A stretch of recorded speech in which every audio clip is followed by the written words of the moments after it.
Hey besties, and welcome back to my channel. For those who don't know me, I'm Sophia and I love reading romance books. Now, today the bookshelf is in disarray. There is a video coming on this, by the way. I just need to find some copyright free music, which I still haven't done. But today I thought it would be really fun if we did like a, if you like this book, read this book. Because if you're anything like me, when I find a trope or like a type of book that I absolutely love, I need to get my hands on every single one like it. So I do have a few books on my bed right now. My bed is literally covered in books. That's why that's empty. So you know there's going to be a lot of recommendations in this video. But I do have a few books on my bed that are quite popular. Like I've got Punk 57, Archer's Voice, the Off-Campus series, that I have recommendations for these that are similar. Okay, and speaking of the devil, first up we have Punk 57 by Penelope Douglas. This is a high school bully romance, and so the next few books I will recommend are all high school bully romances, but this one is a pen pals turned bully and victim. I'm sure you're all super familiar with it, so I won't go into too much detail, but I've got some very good recommendations right in front of me that are quite similar to this. So my first recommendation that is similar to Punk 57 is Deviant King by Rena Ken. I finished this book recently. It's a high school bully romance, definitely darker than Punk 57, but I really enjoyed it. The vibes were quite similar. So Deviant King is the first of a series. It's the first book in the Royal Elite series, and the Royal Elite series follows the four horsemen, so that is Ronan, Aiden, Xander, and Cole. I really enjoyed this first book. It definitely gave Punk 57 vibes, but basically Aiden has had it out for Elsa since she first transferred to the school. There's also quite a good mystery plot wound into this book and the trilogy, and I'm absolutely kicking myself for not having the second book in this series because this one ends on a massive cliffhanger, so keep that in mind. The bully romance aspect in this book does get quite dark. As I said before, it definitely ventures into sexual assault territory, so if you have trigger warnings for that, if you don't want to read about it, I wouldn't recommend this one, but the next two are a little bit safer, so let's get into those. So my second recommendation for a book similar to Punk 57 is Things I Wanted to Say But Never Did by Monica Murphy. This again is a high school bully romance with a pretty big blackmail aspect between the two main characters. Summer is hiding a pretty significant secret and Whit is basically determined to get to the bottom of it by stealing her diary and blackmailing her with it. The two main characters also assume a enemies with benefits kind of relationship, which I absolutely love. However, there is mentions of sexual assault and obviously blackmail in this one. It's definitely darker than Punk 57,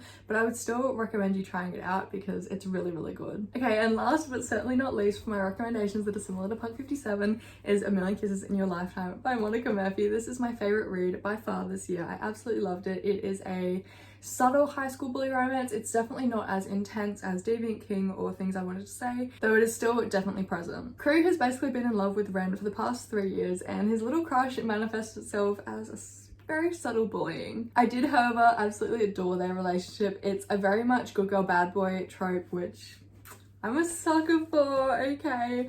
This one is definitely the lightest of the bunch that I've recommended, and it has a pretty prominent enemies to lovers as well as forced proximity because it does take place in a boarding school. Even if you didn't like Punk 57, I would still really recommend this one. I absolutely adore this book so much. Okay, next up, I'm sure we're all familiar with this series. It is a fan favorite and I absolutely adore it as well.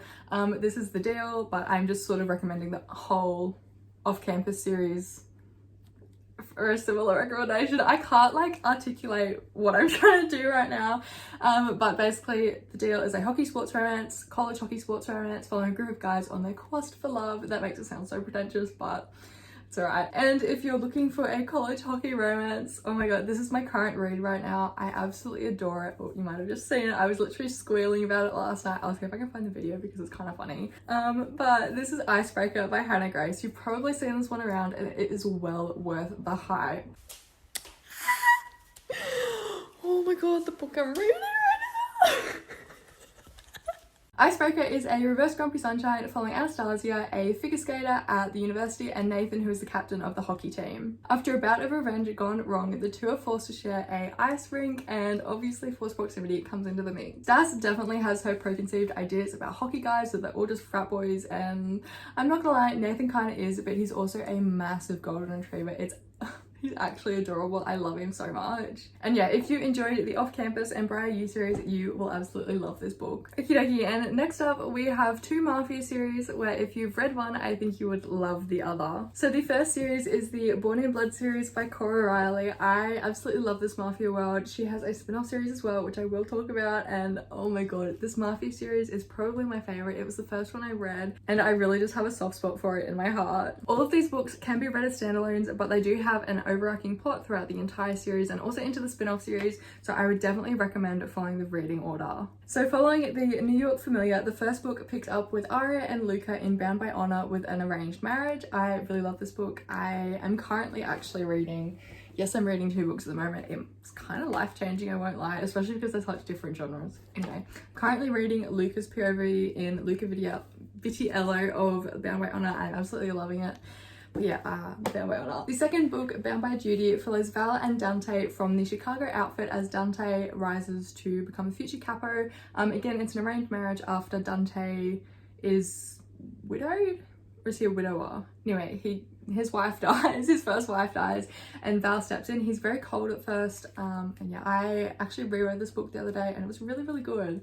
I definitely have a newfound appreciation for it. Third, we are back with the New York familiar with Matteo and Gianna's book. Matteo is Luca's younger brother and Gianna is Arya's younger sister. There is a lot of tension. They're very much enemies to lovers and I absolutely love this book. Oh my god. Matteo literally chases her halfway across the world. The fourth book is Bound by Temptation. This is my personal favorite. This follows Lily and Romero. Lily is Arya's youngest sister and Romero is her temporary bodyguard while she visits her sisters in New York, and oh my god, this one is so good. I love it. Then we have Bound by Vengeance with Kara and Growl. Now Growl is the Las Vegas Camorra. We're away from New York and Chicago now. He is the Camorra's enforcer and he gets gifted Kara as basically a reward. As you can imagine, he's a pretty scary guy, especially with the nickname Growl, but there is a reason for his nickname and he's honestly a little bit of a softie on the inside, which I love. Bound by Vengeance also introduces us to the spin-off series which follows the Las Vegas Camorra. Then finally, to round out the Born in Blood series, there is a sequel book that follows Luca and Arya and a second one that follows Dante and Val,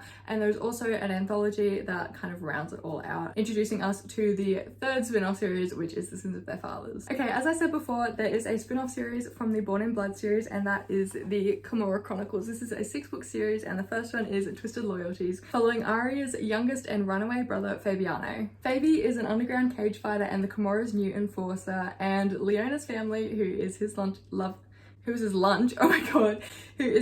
interest. Her family finds themselves in a little bit of trouble and Fabi comes knocking at their door. She also, as a way to help pay back her family's debt, begins working in the bar where the cage fights take place, and obviously there's some forced proximity in there. There's also a caretaking scene because he gets bloodied in a fight. Oh my god, so good. The second book in the Camorra Chronicles is Twisted Emotions, following Nino and Chiara. This is also an arranged marriage to help form an alliance with the New York familiar. Third is Twisted Pride, following Remo and Serafina. This is possibly my favorite one and it is Kidnapper and Captive. Remo is the Camorra's capo and he quite literally kidnaps Serafina on her wedding day in her wedding dress. Fourth, we have Twisted Bonds, which is a continuation of Chiara and Nino's story. Then we have Twisted Hearts, which follows Savio and Gemma, and this is a best friend's little sister kind of vibe, except they're not best friends very long because Savio likes Gemma.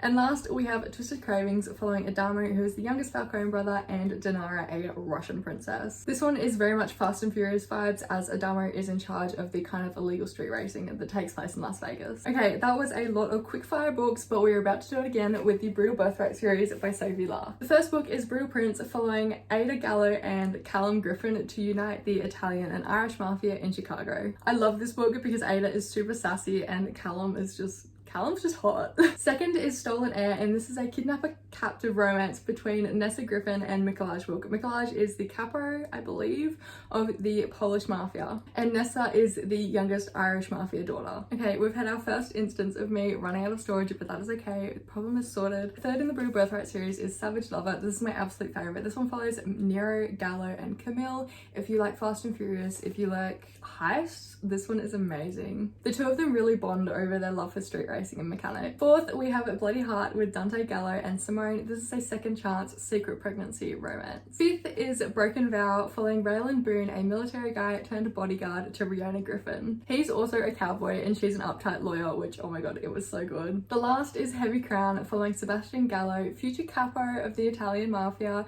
and Yelena, a Russian princess. This one does have kidnapper captive themes. Next up, we have two Grumpy Sunshine recommendations that I absolutely loved. These two books are probably two of my favorite reads of the year. First up, we have Underlock. Underlock is a typical grumpy sunshine, except Dex is extra grumpy and part of the local motorcycle club, and Iris is unfortunately at his mercy as the receptionist of his tattoo parlor. To be totally honest, everything I initially heard about this book really didn't give me the desire to pick it up whatsoever, but oh my god, is it good. Please listen to me and please read this book if you like slow burn, grumpy sunshine, and sexual tension.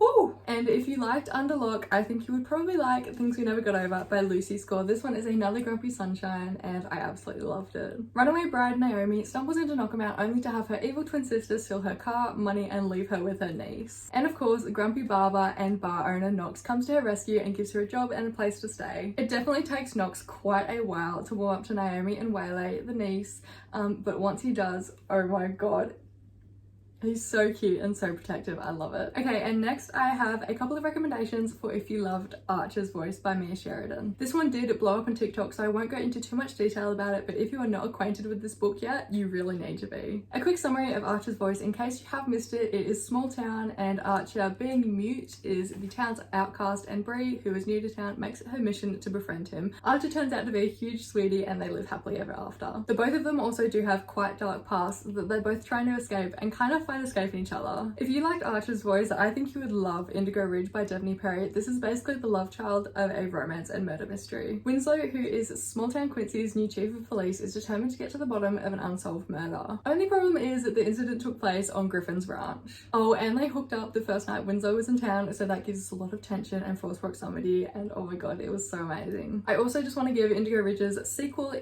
Juniper Hill, a quick shout out because oh my god, this one is amazing. I never thought I would have liked Chef as the main male character, but Knox Eden, boy, he's so fine. Also, if you liked Things We Never Got Over, you will definitely love this one. I feel like I'm getting kind of scatterbrained at the moment, so I'm sorry if I'm like repeating myself. I've honestly forgotten what I've said, but we are at the last bunch of recommendations. Finally, you've made it all the way through the video. Now, the final recommendations is for Corrupt by Penelope Douglas. I'm gonna be totally honest, the plot of this book is a little bit hard to describe, so if you want to know about it, go read the plot summary, but this one's vibes are so incredibly similar. Like the toxicity, the plot, the just chaoticness is so similar to The Elite Kings Club by Amo Jones. This series consists of 8 books following a kind of secret society. The first 3 books follow Madison and Bishop through a bully romance, but it's like so much more than a bully romance. It's so dark, so twisted. The whole plot of this series is just impossible to describe, so you're gonna have to take my word for it that if you loved Corrupt, you will love Elite Kings Club.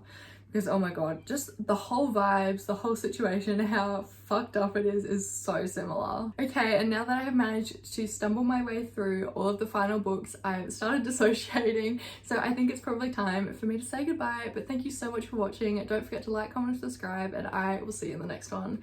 Bye!